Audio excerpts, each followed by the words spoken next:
Welcome to your quick news channel, CryptosCity.us. Please give us a like and subscribe. It's free and easy for you, and create a huge value for us. Thank you. And let's start the news. Dissenter browser and Gab social. The comment section of the internet. On February 24, 2019, Gab launched a browser extension and website called Dissenter, which allows users of Gab to make comments about any web page including news articles, YouTube videos, and individual social media posts. It is a social news aggregation and discussion service, created to allow commenting on any web page outside of the site owner's control. As of now, this extension was blocked by all major browser. Dissenter describes itself as a free, open-source utility that allows people to dissent from orthodoxy and express what they are really thinking, without fear of reprisal. It was developed as a response to multiple social media platforms and online news sites' moderation practices, which involve removal of individual comments or deleting or disabling comment sections altogether. Users with registered Gab accounts may submit content to Dissenter in the form of a URL to a page on which they want to comment.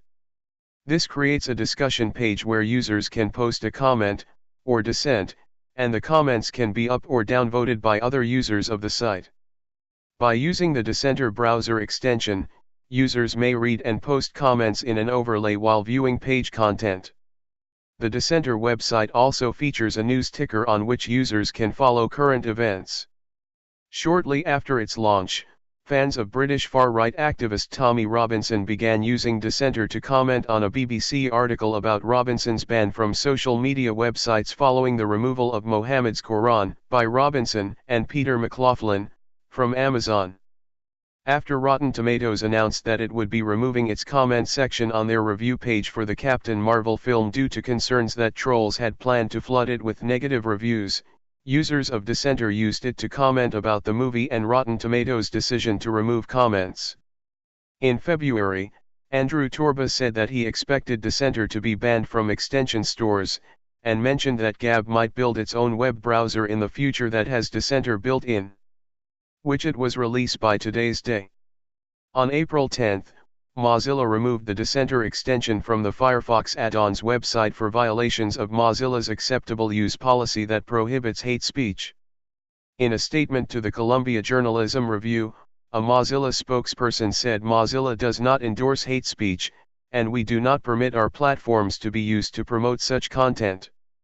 On April 11, Google removed the Dissenter extension from the Chrome Web Store. Anna Valens of The Daily Dot wrote, "Dissenter isn't doing anything new for the internet. It's just an extension for the alt-right, one to help them mobilize against journalists, critics, and progressive websites." In March 2019, Engadget called Dissenter a far-right comments section on every site and Gab's latest attempt at attracting fringe voices, and Isabella Kaminska wrote in the Financial Times, "There is a clear demand for this sort of freedom. Some argue the concept is therefore a billion-dollar idea with the potential to completely disrupt conventional media's control of its comment real estate." The company turned to cryptocurrency payment processing services after being rejected from PayPal and Stripe in the aftermath of the 2018 Pittsburgh synagogue shooting. In January 2019, Coinbase and Square Incorporated's Cash App closed the accounts held by Gab and Andrew Torba. On January 22, 2019, Gab announced that it had partnered with Second Amendment Processing, SAP, a Michigan-based payment processor. Gab removed SAP's credit card payment functionalities in March 2019, only accepting payment via cryptocurrency or check.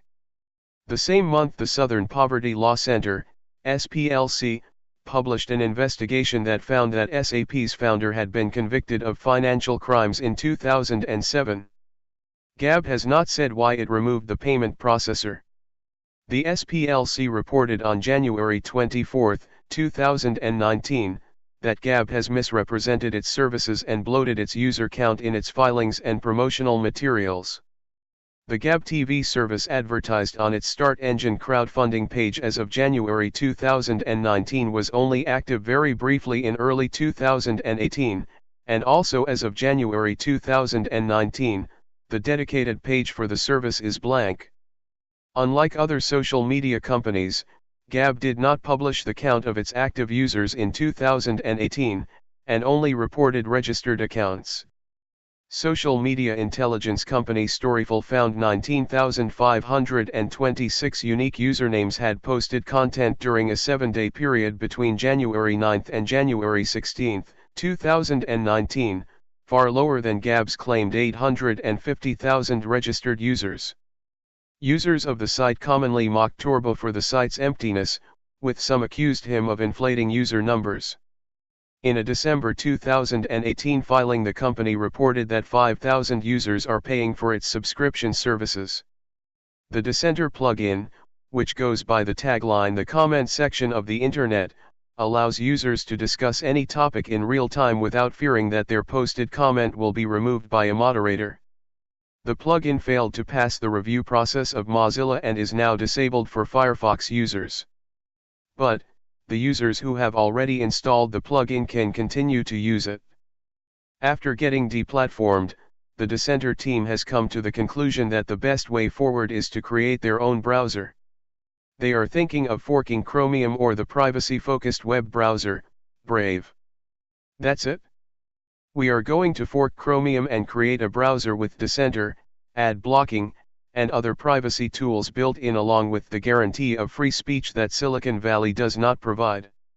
A Redditor added, while Facebook, Reddit, Twitter and now Mozilla may think they're doing a good thing by blocking what they consider hateful speech, it's just helping these people double down on thinking they're in the right. We should not be afraid of ideas. Speech equals violence. Violence is violence. With platforms banning more and more offensive content and increasing the label of what is bannable, we're seeing a huge split in our world. People who could once agree to disagree now don't even want to share the same space with one another. It's all call-out culture and it's terrible. Many people think that this step is nothing but a step towards mass censorship. I see it as an active endorsement of filter funneling comments sections online, given that despite the operators of Dissenter having tried to make efforts to comply with the terms of service Mozilla have imposed for being listed in their gallery, were given an unclear rationale as to how having broken these terms, and no clue as to what they were supposed to do to have avoided doing so, adds a Reddit user. Download the Dissenter browser at dissenter.com to avoid censorship. And also sign up at gab.com. It's like Twitter platform. That is it for this news. Thank you. Please don't forget to subscribe and like. We hope see you next time. And for more news updates visit us at CryptosCity.us.